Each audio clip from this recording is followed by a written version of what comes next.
नमस्कार, मैं अमित सिंह आपका एसके बुक्स के ऑनलाइन प्लेटफॉर्म पर स्वागत करता हूं।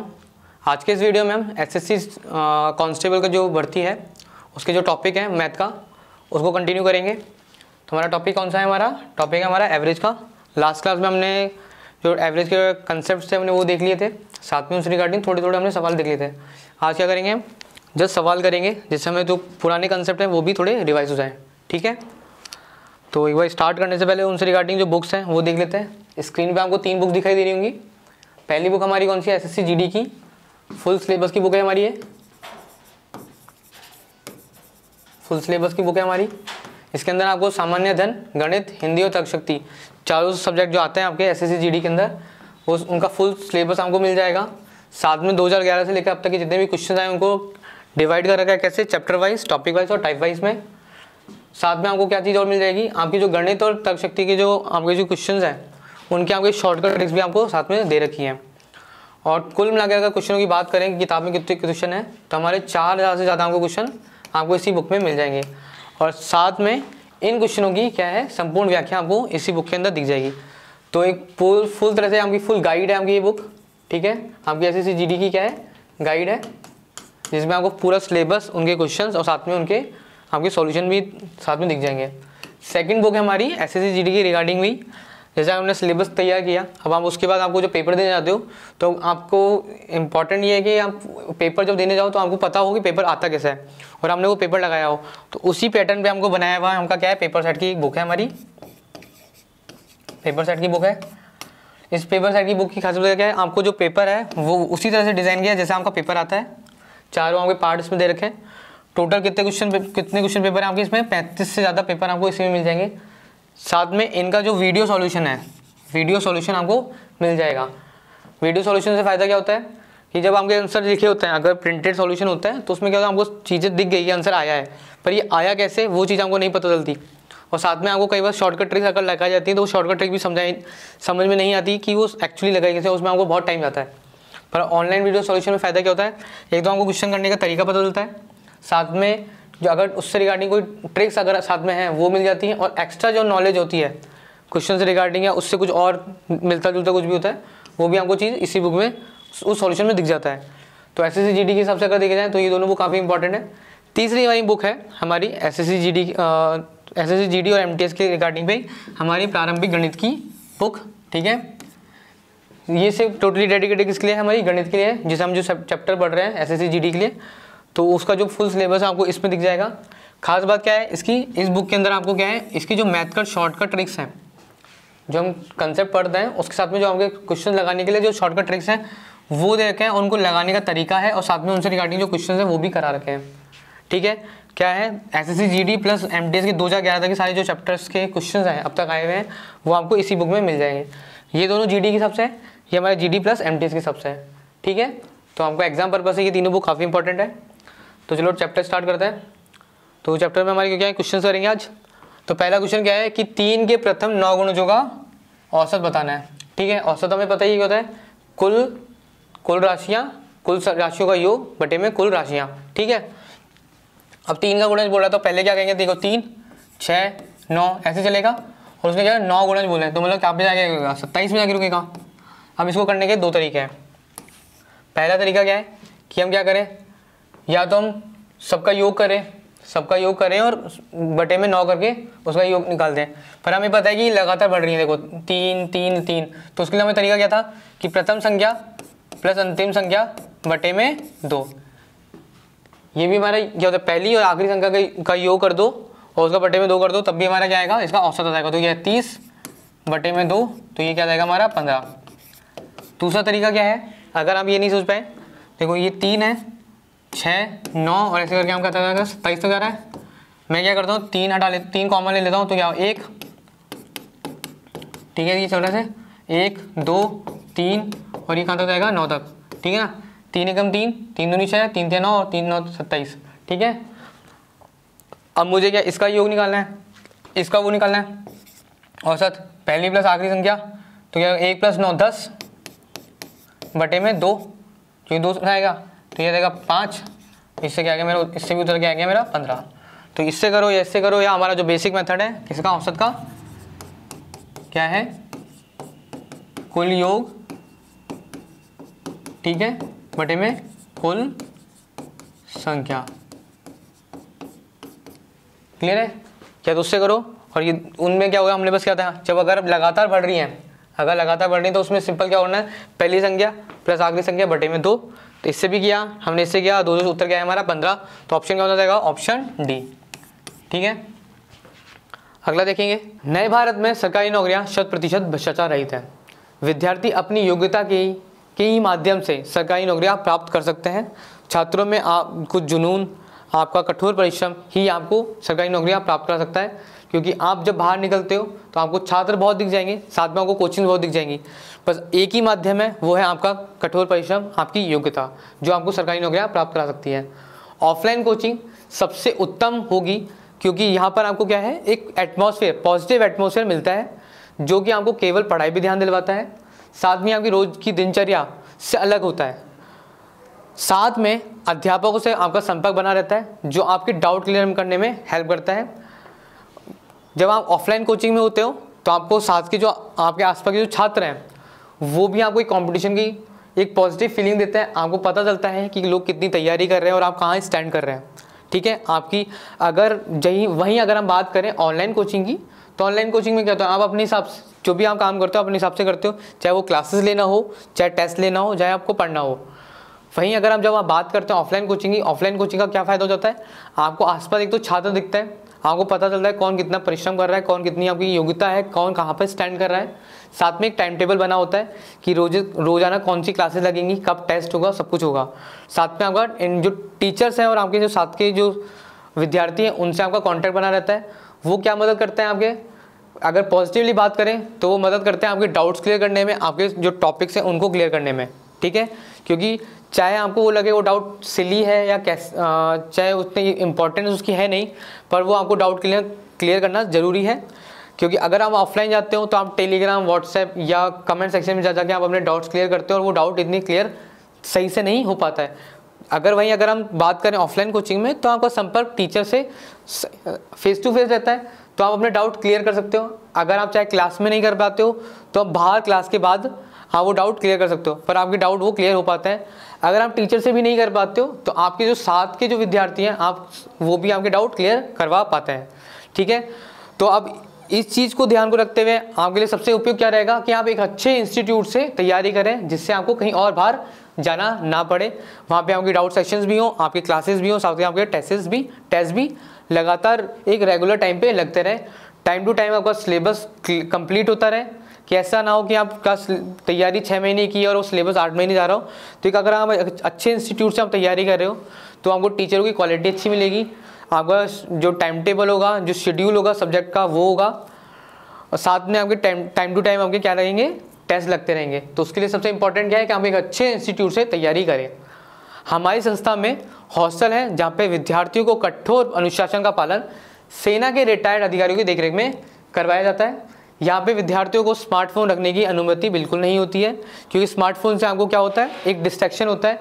6 से 8 महीने की अगर आप तैयारी कर रहे हो तो आप कोशिश करें कि जो सोशल मीडिया हो, इंटरनेट हो, गेम्स हो, आप उनसे बिल्कुल दूर रहें, आप उनसे कटें। क्योंकि आपको वो डिसिप्लिन, आपको वो परिश्रम, आपका जो डिस्ट्रैक्शन जितना कम से कम होगा वही आपको तैयारी में मदद करेगा। क्योंकि आपका जो टाइम होगा वही आपका इंपॉर्टेंट है, सबसे इंपॉर्टेंट है आपका जो टाइम।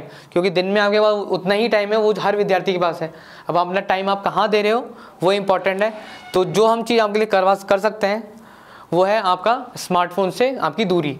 तो इसलिए हमारी कोचिंग संस्थान में आपको या हॉस्टल में हमारी स्मार्टफोन रखने की अनुमति बिल्कुल नहीं होती है। साथ में रात को प्रत्येक 40 से 50 लड़कों पर एक वार्डन उपलब्ध होता है, वो उनकी देखभाल का ध्यान रखता है, साथ में उनकी जो अनुशासन है उनका भी पालन करवाता है।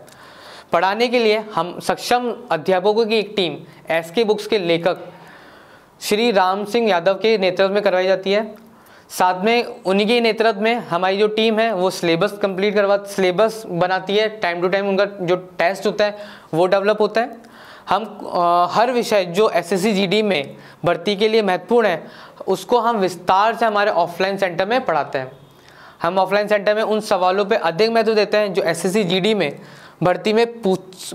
भर्ती करवाने वाली जो संस्थान होती है, जो पूछ सकती है या पूछा गया है। ठीक है, आपका जो सब्जेक्ट है वो तो इस डिटेल विस्तार में आपको समझाया जाता है, साथ में जो सवाल होता है कि हर सब्जेक्ट में आपको पता होता है कि ये आपको जो संस्थान पूछ सकती है, उन सवालों पे भी हम अधिक महत्व देते हैं जो संस्थान पूछ सकती है या पूछा गया हो पहले पुराने एग्जामों में।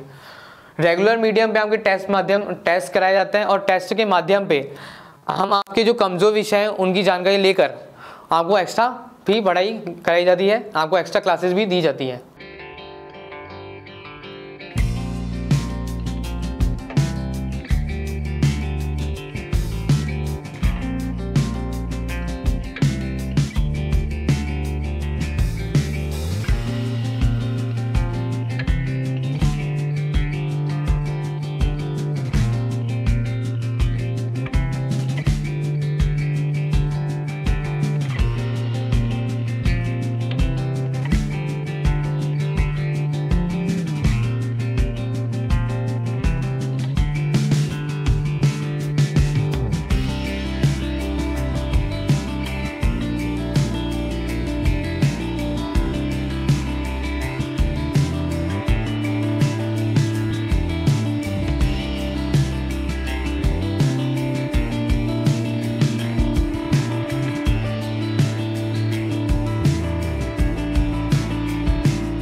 चार क्रमागत सम संख्याओं का औसत 27 दे रखा है, तो इनमें सबसे बड़ी संख्या क्या होगी।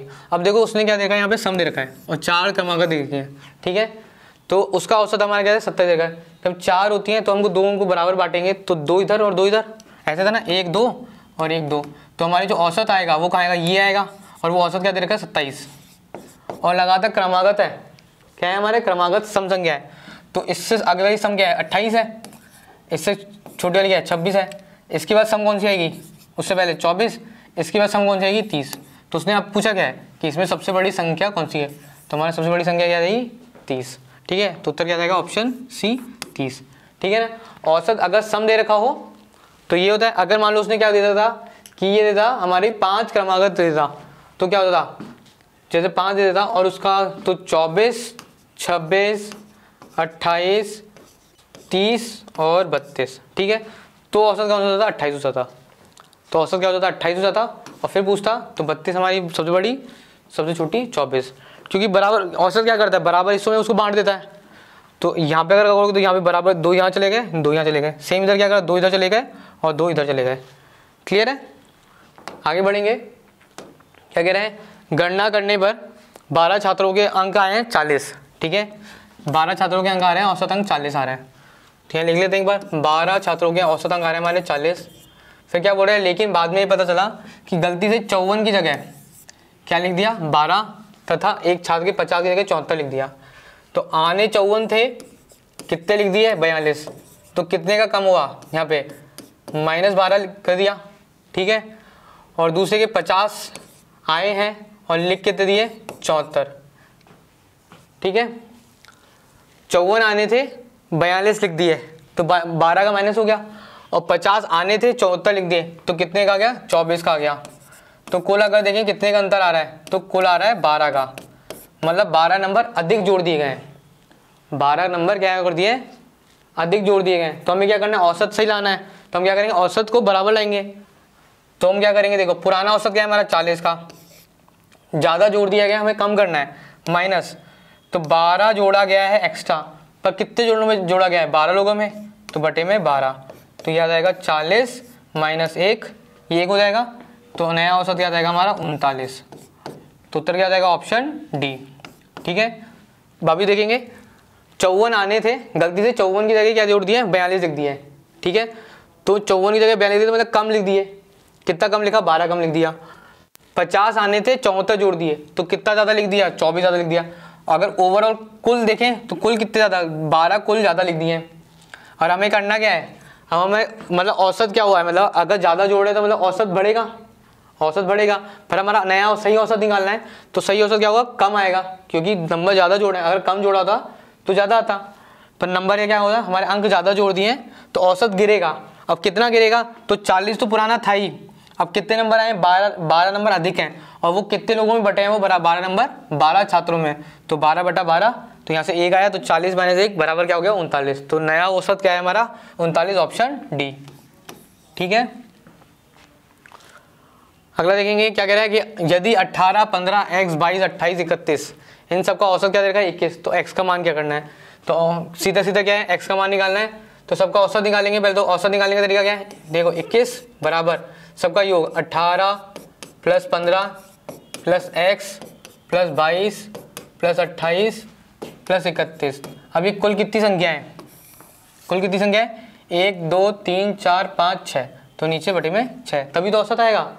औसत आया 21 आएगा किनका, जब इन सबका योग कितना है, योग बटे में कुल संख्या है। ठीक है, मैं क्या करता हूँ, 21 को इधर गुणा कर देता हूँ, तो 6, ठीक है, 33 और 22 55 और यहाँ पे क्या हो गया हमारा 8 63 और 83 और 31 84।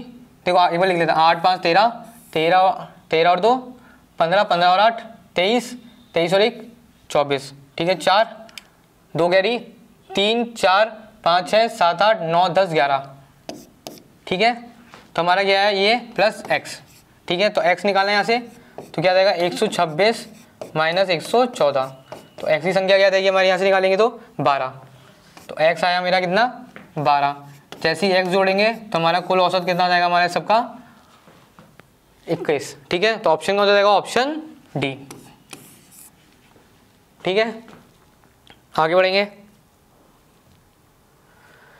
किसी क्रिकेट खिलाड़ी की 5 पारियों का औसत 20 आ रहा है। ठीक है, 5 पारियों का औसत, तो कुल कितने आए होंगे उसके, कुल रन कितने, कुल रन है हमारे उसके 20 × 5 100, मतलब कुल रन कितने उसके 100 रन है। ठीक है, यदि उनकी 4 पारियों में 14 30 40 10, तो 5 ही पारी में से कितने रन आए, तो उनका योग करेंगे, तो इनका क्या है 14 + 30 + 40 + 10। ठीक है, इनका योग कितना है 30 और 70 80 और 94, मतलब 4 पारियों में से 94 बनाए और कुल उसके कितने हैं 100 रन है। तो 5वीं पारी में रन कितने हैं, तो 5वीं पारी में रन है उसके 100 - 94, मतलब 5वीं पारी में से रन बनाए 6 रन, तो ऑप्शन कौन सा जाएगा, ऑप्शन डी 6 रन। क्लियर है, आगे बढ़ेंगे। क्या कह रहा है कि 100 संख्याओं का औसत दे रखा है 44। ठीक है, 100 संख्याओं का औसत दे रखा है 44। फिर यदि इसमें 4 अंक की नई संख्या जोड़ दी गई, 4 अंक की नई संख्या जोड़ दी गई और उससे मिलाकर औसत आया 50, मतलब 104 होने पे औसत आया 50। ठीक है, तो नई 4 अंकों का औसत क्या है, तो देखो एक बार ये क्वेश्चन हमने जो देखा था उसमें क्या था, ये n, तो ये a, ये m, ये b और ये c। ठीक है, और फॉर्मूला क्या था हमारा, n c - a बराबर m b - c। ठीक है, अगर यहाँ बढ़ा है तो यहाँ कम हुआ होगा। ठीक है, जिस नंबर का ले रहे हैं उसी का औसत में अंतर जिस दूसरे का, तो ये आ गया। तो हमें m निकालना है, m का b निकालना है, हमें b की संख्या तो चाहिए, m पता है, n क्या है हमारा, यहाँ डालेंगे 100, c कितना है 50 50 - 44 कितना आ गया 6। ठीक है, m क्या है हमारा 4 और b - c निकालना है, b - c कितना है 50। ठीक है, ये कितना आ गया हमारा 25 25 × 6 150 बराबर b - 50। ठीक है, तो यहाँ से b निकालेंगे हम, तो b कितना जाएगा 150 + 50, तो हमारा b का मान कितना आ गया 200। तो जो हमारी नई 4 संख्या है उनका औसत कितना है 200। ठीक है, तो ऑप्शन क्या जाएगा, ऑप्शन बी। क्लियर है, अगला देखेंगे। एक कार्यालय में 20 कर्मचारियों का औसत वेतन कितना है 1300 रुपये।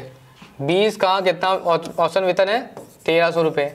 ठीक है, एक प्रबंधक जोड़ने पर मतलब 20 से क्या हो जाएंगे, वो 21 हो जाएंगे, और औसत क्या हो जाता है 2000 हो जाता है, क्या हो जाता है 2000 हो जाता है। तो मतलब कितने की वृद्धि हुई है, यहाँ से 700 रुपये की वृद्धि हुई है। तो उसमें क्या पूछा, प्रबंधक का वेतन कितना होगा, तो क्या करेंगे, कोई सा भी तरीका लगा देंगे। या तो हम पुराना ले लेते हैं, पुराना औसत या नया औसत ले, नया से ले लेते हैं। नया औसत कितना है हमारा 2000 प्लस कितने की वृद्धि हुई है हमारी 700 रुपये की वृद्धि हुई है। और पुरानी संख्या क्या है 20 गुणा 20, ठीक है। तो ये आ जाएगा 2000 प्लस 7 दूनी 14,000, तो ये कितना आ गया कुल हमारा 16,000। तो प्रबंधक का वेतन कितना है 16,000 रुपये। ऑप्शन कौन जाएगा, ऑप्शन ए। दूसरे तरीके से कर लेते हैं एक बार। क्या था, अभी यहाँ नया लिया था, हम पुराना करते हैं। पुराना क्या है हमारा 1300 रुपये प्लस कितने की वृद्धि 700 रुपये की, और कितने अब नए कितने 21, ठीक है।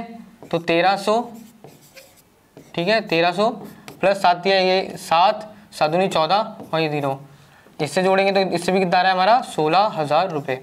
तो प्रबंधक का वेतन क्या आ रहा है हमारा 16,000 रुपये, चाहे इससे करो चाहे उससे करो, ठीक है। यहाँ पे क्या किया है नया प्लस वृद्धि गुणा पुरानी संख्या, यहाँ पे क्या है पुराना औसत प्लस वृद्धि गुणा नया संख्या, ठीक है।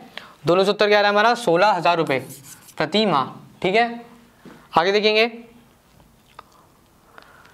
8 क्रमागत विषम संख्याओं का औसत क्या दे रखा है 16 दे रखा है, ठीक है। 8 है, 8 क्रमागत संख्याओं का, तो मतलब 1 2 3 4, ठीक है 5 6 7 8, 1 2 3 4 5 6 7 8, मतलब औसत कहाँ पे आएगा, यहाँ पे आएगा, बराबर बांट देगा। औसत कितना दे रहा है 16 आ रहा है।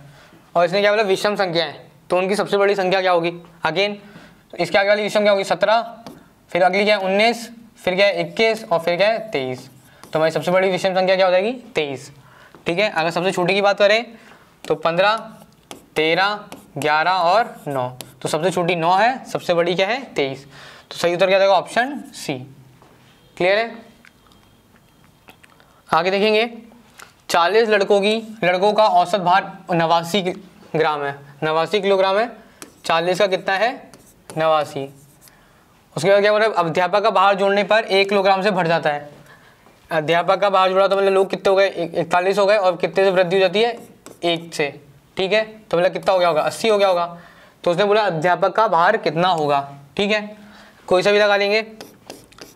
नया पुराना क्या है 89, नए से करता है, नया भार क्या है 80, वृद्धि कितनी की 1 की है, और पुराने लोग कितने हैं 40, ठीक है। तो कितना आ गया 80 प्लस 40 120, ठीक है। कुल भार कितना आ गया 120, किसका अध्यापक का, ऑप्शन डी, ठीक है। ऑप्शन डी आ गया हमारा सही उत्तर 120 किलोग्राम। अगला देखेंगे 100 संख्याओं का औसत ज्ञात करने पर 40 प्राप्त होता है, ठीक है। 100 संख्याओं का औसत क्या है हमारा 40 है, ठीक है। बाद में ज्ञात हुआ कि एक संख्या 53 के स्थान पर त्रुटि से 83 पढ़ दिया गया। 53 लिखना था 83 लिख दिया गया, तो कितने का अंतर आया यहाँ पे 30 का। मतलब संख्याएं क्या कर दी हमने बढ़ा दी हैं, संख्या क्या कर दी है बढ़ा दी है, ठीक है। ये बढ़ा दी है तो हम क्या करेंगे, तो घटाएंगे इसमें से। तो हमारा पुराना औसत क्या है हमारा 40 का, घटाना है 30, और कितने में से घटाना है, कितने संख्या में से 100 में से, बटे में 100। तो ये आ जाएगा हमारा 40 माइनस ये कितना आ जाएगा 0.3, तो ये आ जाएगा 39.7, क्या जाएगा 39.7। तो हमारा उत्तर क्या जाएगा ऑप्शन बी, ठीक है। ये ध्यान रखेंगे अगर बाई चांस उसने बोला था 83 की जगह 53 पढ़ दिया तो क्या होता था, फिर हम जोड़ते, क्योंकि अभी क्या करा है उसने 30 ज़्यादा लिख दिया है, 30 क्या लिख दिया ज़्यादा लिख दिया है, तो हम क्या घटाएंगे औसत में से। तो यहाँ पे हमने घटा दिया। अगर उसने कम कर दिया तो ये उल्टा होता कि 83 की जगह 83 कर दिया, मतलब उसने क्या कर दिया कम संख्या लिख दी है, पर मतलब कम लिख दिया है तो मतलब औसत बढ़ना है पर वो उसने कम लिख दिया है, ठीक है। तो उस केस में क्या करते प्लस कर दे, तो यहाँ से उत्तर आएगा हमारा 39.7, ठीक है। तो ये हमारे जितने भी क्वेश्चन थे, जितने तरह के क्वेश्चन होते हैं, हमने सारे तरह के क्वेश्चन देख लिए। इसी तरीके से वो क्वेश्चन पूछता है, ठीक है।